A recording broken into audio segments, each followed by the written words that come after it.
Assalamualaikum warahmatullahi wabarakatuh. Waalaikumsalam warahmatullahi wabarakatuh.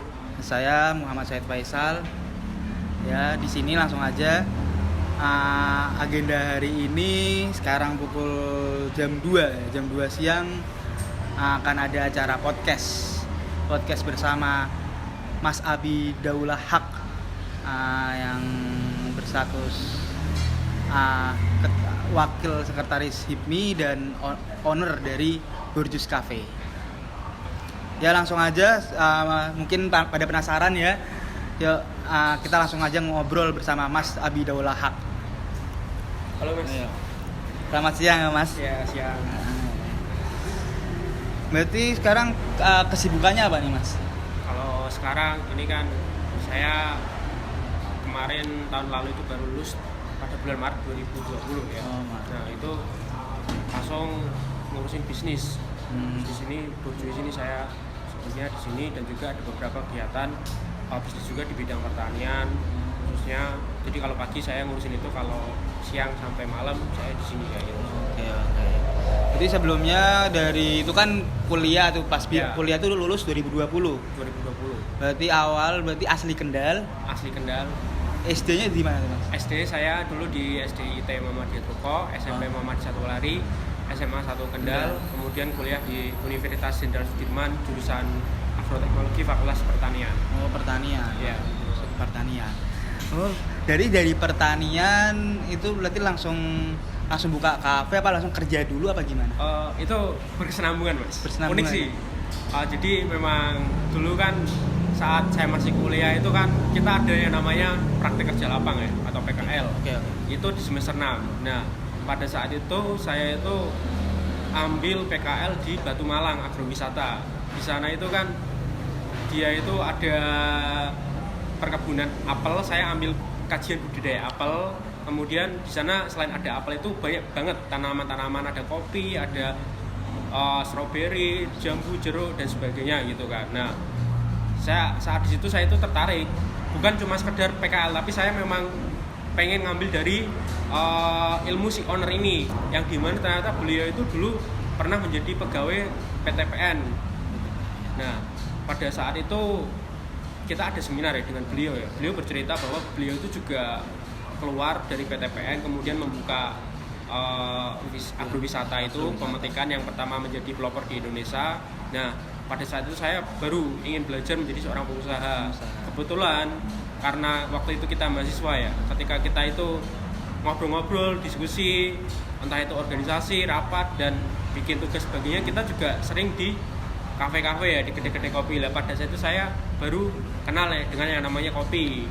Yang pertama kali kenal juga itu di Malang, karena waktu itu saya juga selain PKL pada saat nongkrong-nongkrong dengan teman-teman itu kita juga di kedai-kedai kopi. Nah, pasca baru itu pulang, saya itu berpikiran ini kan Borjus ini dulu sebelumnya itu pernah buka restoran ya. Itu tahun terakhir 2014 atau 13 itu. Berarti kan sebelum kafe ini resto. Iya, itu milik orang tua, yang dikelola orang tua sendiri waktu itu. Nah, waktu itu kan itu tutup. Nah, karena daripada ini nggak dipakai atau dijual, saya langsung ngomong sama orang tua, minta izin buat buka kedai kopi. Sayang banget sih kalau dijual. Betul. Jadi saya manfaatin bangunan dan tanah yang ada di sini untuk saya buat usaha sendiri. Borjus Coffee ini. Berarti kan banyak banget ya belajar pengalaman di kuliahan berarti ya, kayak misalnya dari PKL, kuliah, seminar-seminar dari orang per orang. Berarti kan basicnya berarti pertanian, berarti juga bisa kayak ngebantu tahu tanaman kopi dan tumbuhan-tumbuhan yang untuk bisa melestarikan pembuatan di kopi tersebut.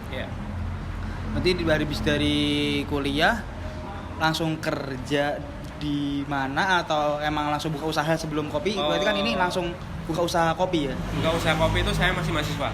Oke. Jadi waktu itu semester 8 itu baru terrealisasi ini. Skripsi juga itu semester 8? Iya, jadi saya tuh kuliah itu 5,5 tahun. Nggak apa-apa.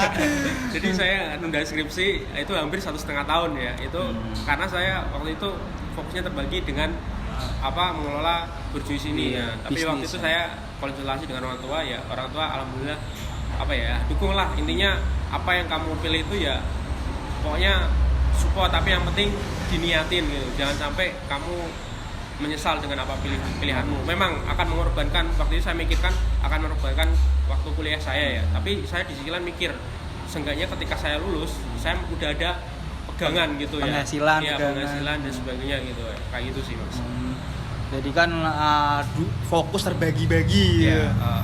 Ya tapi kan alhamdulillahnya inti dari perkuliahan tuh kan lulus, pengalaman, organisasi, di situ kan penuh semua di perkuliahan itu. Berarti lulus dari perkuliahan tuh 5,5 tahun langsung, tapi di semester 8 udah buka kedai kopi.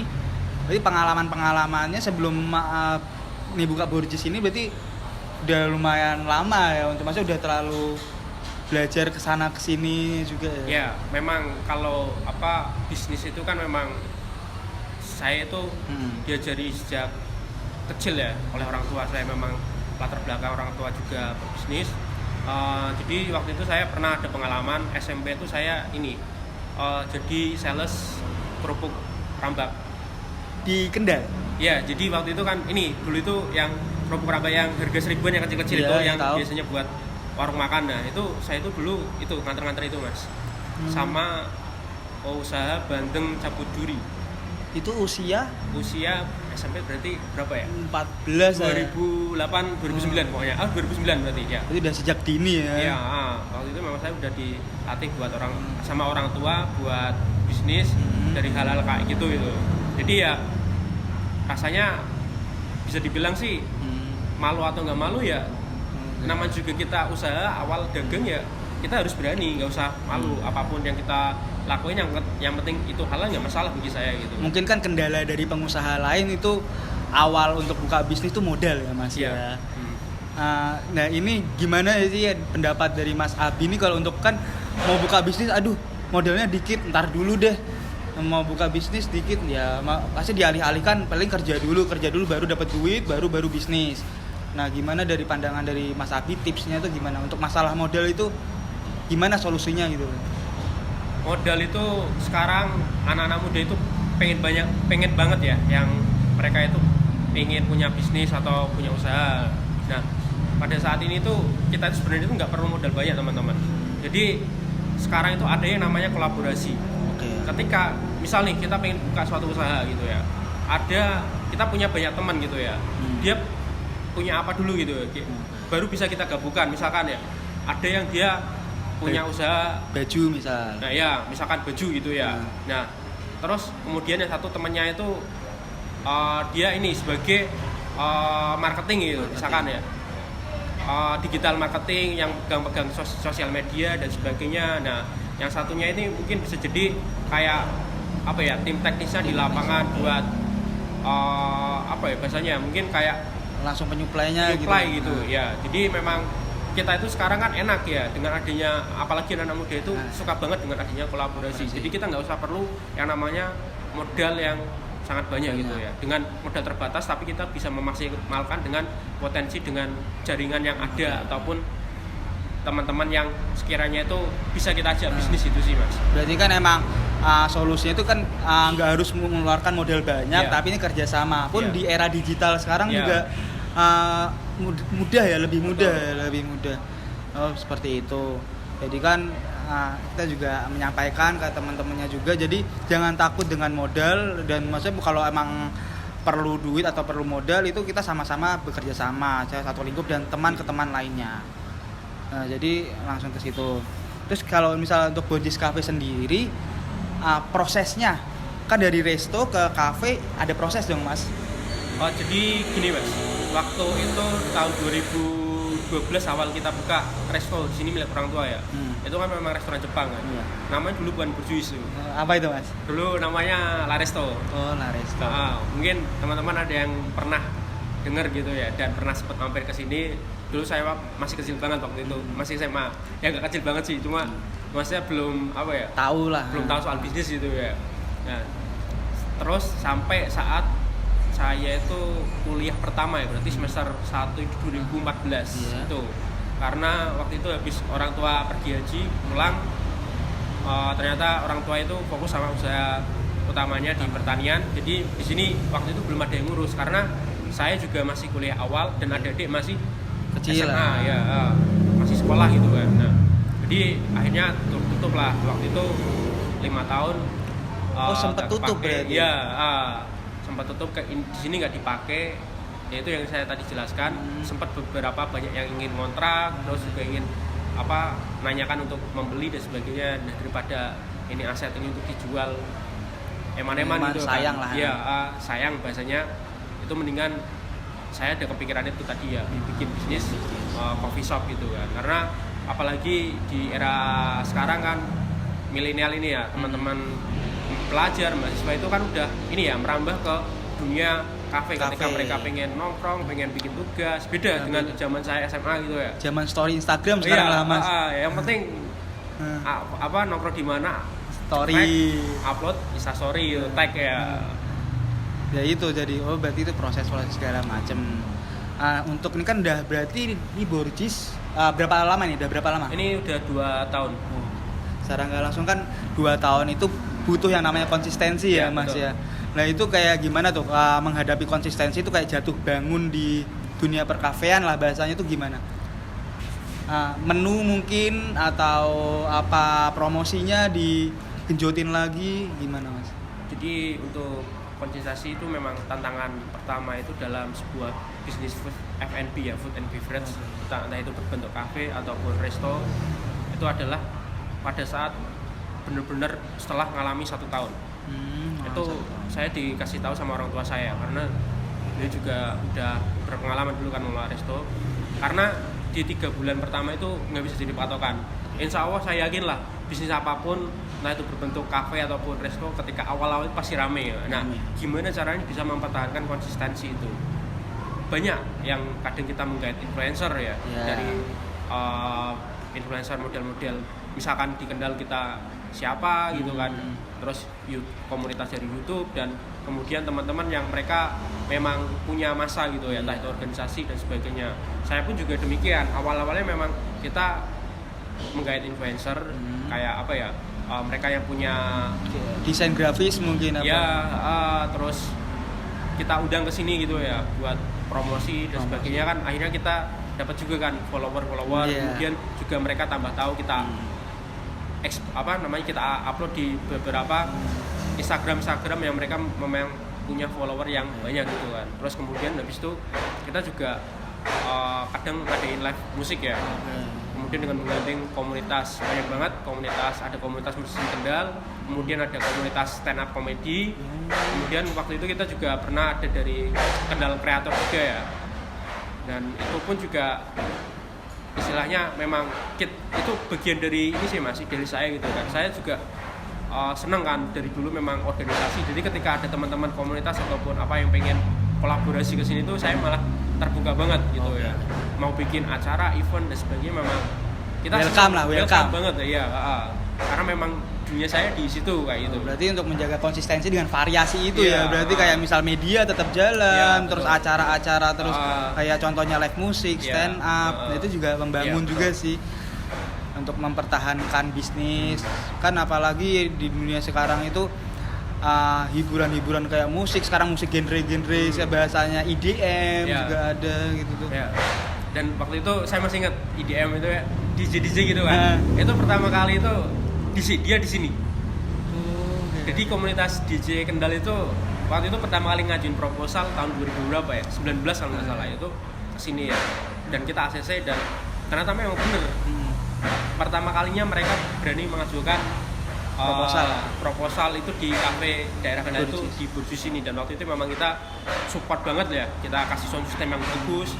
Dan alhamdulillah juga banyak juga yang datang gitu kan, sehingga mereka juga merasa terfasilitasi, dan saya pun juga senang kan mereka juga bisa mendatangkan massa dan mengubah stigma gitu kan. Ketika musik-musik seperti itu bukan berarti mohon maaf sih, kalangan tertentu kan ada yang masih negatif gitu ya, dan itu kita sebagai anak muda kita ingin menyampaikan pesan-pesan karena kan positif pandangan orang Kendalnya juga masih takutnya masih awam beberapa itu kan masih belum bisa. Nah ini kan berlanjut nih dari konsistensi terus manajemen keuangan dalam hal berbisnis. Kan kadang orang pengusaha, bisnismen juga masih sulit ya dengan hal manajemen keuangan tersendiri ya.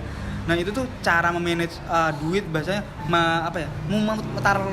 memutar modal, memutar omset. Itu gimana sih solusi dari Mas Abi? Kalau saya pertama ini sih, setiap keuntungan itu pasti saya kan ngitung, meskipun saya sebagai CEO atau owner, saya pasti menggaji diri saya dulu. Oke. Setelah gaji baru ada keuntungan. Keuntungan itu pasti saya sisihkan, paling tidak itu dalam kondisi sekarang ya, pandemi terutama itu 50% untuk safety. Ketika misalkan bulan depan kita nggak tahu ya apa yang akan terjadi. Iya pasti. Iya kayak itu. Jadi safety dalam setiap keuntungan itu pasti saya Minimal 50%. 50% dalam kondisi pandemi ini ya. Kalau dulu sebelum pandemi mungkin 20 atau 10%, tapi kondisi pandemi ini saya sampai 50% gitu kan.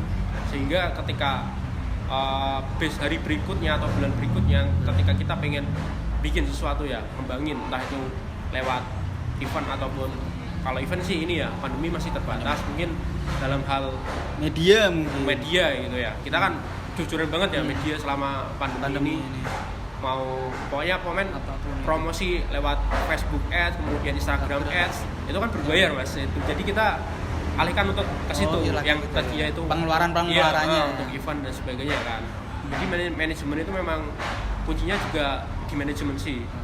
Ketika sabar ya, dan saya pun juga ini sih yang pasti memang kalau rezeki itu Allah sudah ngatur itu luar biasa Mas. Jadi saya tuh kayak ngalami apa ya? Terutama ini ya, kuncinya kita juga kalau orang tua saya bilang sih jangan lupa tetap sedekah sama tuba ya. Itu benar-benar sukses kunci yang luar biasa luar biasa saya, sedekah nih. Iya, merasakan hal yang sangat-sangat di luar nalar kita gitu ya. Kalau dikalkulatorin mah nggak bakal cukup. Iya, nggak akan tinggalkan cukup gitulah. Kayak gitu sih. Ya, misalnya kayak kita tiba-tiba hari ini rame banget gitu ya, terus besok sepi, tapi sebenarnya perputaran 1 bulan itu masih bisa kebaca Mas. Hanya memang di hari tertentu itu kita nggak bisa matok kalau dipukul rata semua segini gitu. Tapi akan ada gimana misalkan nih kok hari ini kita sepi ya, hujan seharian gitu. Tapi ya memang rezeki itu luar biasa, tiba-tiba besoknya itu bisa diganti 2-3 kali lipatnya gitu. Ini konsistensi yang itu ya, sih. Berarti untuk masalah omset mungkin per bulan ya, ambilnya per bulan. Iya, per bulan, tetap per bulan gitu. Ini sambil minum Mas, sambil minum. Oh iya, monggo.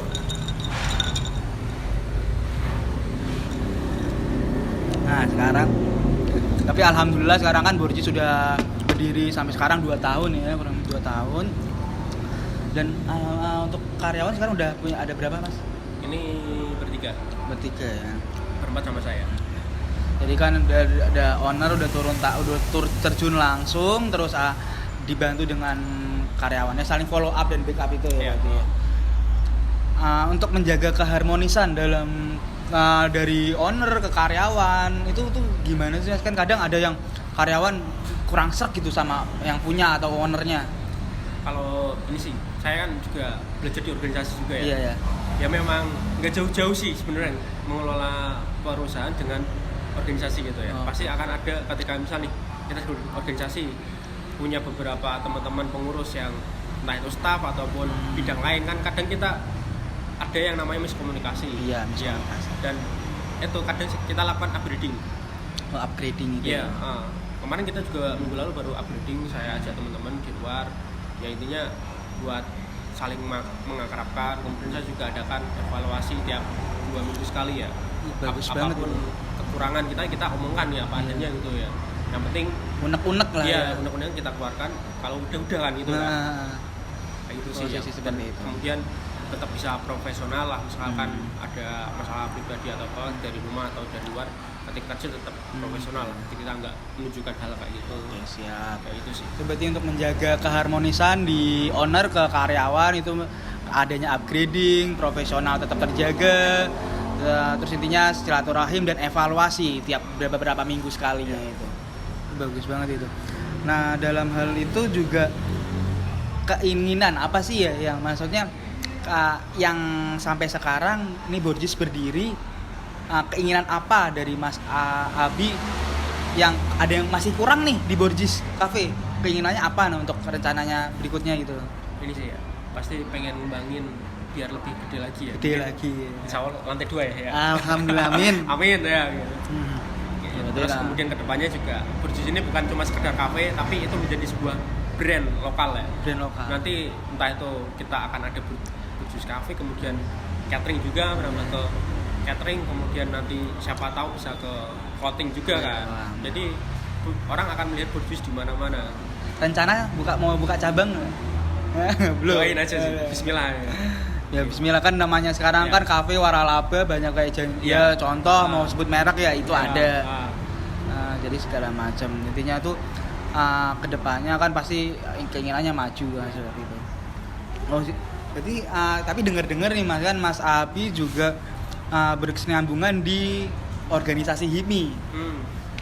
Awal mula masuk HIPMI itu tahun berapa ya Mas?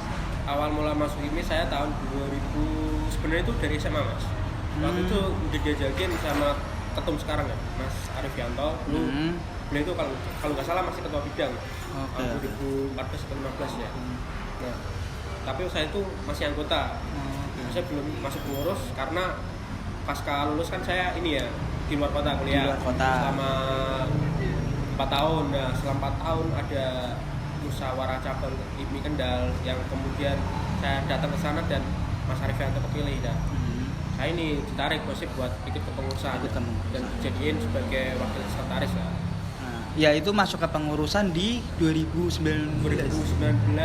2022 ini periode. Jadi masuk ke 2019 gitu. Berarti kalau masuknya HIPMI itu terus 2019 kayak apa ya?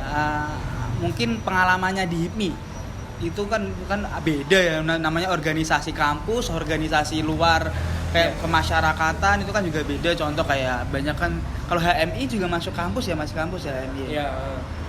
Kalau HIPMI kan udah luar kampus juga ada. HIPMI kita ada HIPMI PT sekarang. HIPMI perguruan tinggi yang dimana itu khusus untuk di Perguruan tinggi. perguruan tinggi, hampir sama kayak UKM mungkin ya. UKM. Kita unit kegiatan mahasiswa ya. Ya itu mirip-mirip kayak itu. Biasanya ini memang menjadi program kita ya. HIPMI Gustu perguruan tinggi yang dimana itu kita setiap perguruan tinggi kita ada diriin namanya HIPMI PT, misalnya dari HIPMI Universitas apa, HIPMI PT Universitas apa gitu kan. Dan itu menjadi kayak bagian dari regenerasi dan menjadi apa ya, kita Kayak terobosan baru. bagi teman-teman mahasiswa yang pengen belajar kewirausahaan. Betul. Kayak gitu sih Mas. Jadi kan juga membantu untuk mahasiswa yang habis lulus ntar mau ngapain Ya, takutnya. betul. Malah kalau menganggur doang kan takutnya nggak kepake sarjananya. Ya. Mending diterobosin untuk dari HIPMI belajar bisnis, dibimbing ya segala macam. Berarti bagus ya untuk HIPMI kan emang ada bimbingan belajarnya juga ada. Itu ada jangka periodenya enggak sih kalau HIPMI? Bahasanya untuk kepengurusannya itu. 3 tahun. Oh, 3 tahun Ya. sekali ya. Ya. Gantian. Masya Allah, alhamdulillah. Di HIPMI Kendal udah alhamdulillah udah rame ya. Udah berapa? Ini udah setiap tahun kita ada penambahan Mas. Oh, penambahan. Alhamdulillah sih, maksudnya ketika orang-orang datang ke sini kan, ini kan di Burjus juga jadi sekretariat HIPMI kan. Oh, Banyak juga yang nanyain cara menjadi anggota Anggota. HIPMI ya, itu kan. Nah, itu caranya tuh gimana tuh, Mas? Caranya sih yang pasti ini ya, kita ada berkas-berkasnya, ada buat mereka yang punya usaha, tulis usaha, kemudian ya kayak biasalah syarat-syarat usaha, mereka punya ini juga surat izin dan sebagainya. Surat izin. Gitu. Minimal Nanti ada kita kasih KTA gitu. KTA. Minimalnya tuh apa? Ada berapa minimal lulus kuliah apa SMA Bu? Umur ada 19 kalau nggak Oh, salah. ada minimalnya, batas minimal usia ya. Muda, ada RT masih ikut, ada RT muda gitu. Ya itu teman-teman kalau misal mau ikut HIPMI yang mempunyai UMKM atau usaha itu bisa aja mendaftarkan diri di HIPMI. Maksudnya bisa dibimbing juga, bisa belajar bareng, kerjasama bareng Ya, kan betul lebih sekali. enak. Nanti kita belajar bareng-bareng loh. Jadi kan masih ada satu lingkung, satu organisasi yang namanya HIPMI, belajar bareng organisasi. Oh iya, ini kan berarti tadi Burjis terus HIPMI itu kan berkesinambungan dengan pengusaha ya. Nah alhamdulillah sekarang kan bupatinya kan udah mau ganti dengan Pak Diko, yang namanya katanya emang insya Allah akan memajukan UMKM Kendal ya. Betul. Nah pandangan dari Mas Abi untuk UMKM di Kendal itu gimana? pandangan saya untuk UMKM Kendal ya. Pasti di sini UMKM ini harus ini sih apa ya? Kita itu saling mensupport ya. Apalagi di kondisi pandemi ini harus ada wadah juga dari harapan saya terutama buat pemerintah nanti ke depan ada wadah yang dimana itu buat teman-teman UMKM terfasilitasi, kita bikin ini ya sesuatu yang kayak bahasanya apa ya, mungkin pasar expo tapi nggak di saat pandemi ini belum bisa ya, mungkin diganti dengan apa ya, pasar expo online ataupun kayak festival online ya, gitu festival online dan sebagainya, di mana itu kita mengangkat semua brand-brand atau UMKM yang ada di Kendal kayak gitu. Karena kemarin 2 minggu yang lalu saya juga berkunjung ke mana, ke senior ini Kota Semarang juga, Mas Arnas yang jadi ketua Kadin juga di Kota Semarang. Itu beliau juga sharing ngadain setiap tahun itu ada yang namanya Semarang Great Sale gitu ya. Semarang Great Sale. Ya. Nah, waktu pandemi kebetulan diganti jadi Great Sale-nya online dan itu rame ya pasti ya. Iya, dan itu dia mampu melakukan transaksi perputaran uang di Great Sale itu ratusan M gitu kan. Nah, apalagi ketika misalnya di Kendal kita nggak usah ngulik karena Kendal nggak ada mall ataupun kita nggak usah libatin mall lah. Kayak UMKM kita ini ya libatkan aja, nanti kita lihat ada sampai berapa bisa melakukan perputaran transaksi, kita kasih hadiah. Kalau di Semarang kemarin sampai mobil ya. Mungkin kalau di sini apa gitu kan. Itu bisa kita tiru juga ya. Yang penting di sini kita itu UMKM jangan sampai jalan sendiri-sendiri. Kita juga saling bergandeng tangan. Saya pun juga gitu. Burjus Coffee ini kita dengan kedai-kedai lain juga ini saling komunikasi ya. Saya juga sering main ke teman-teman.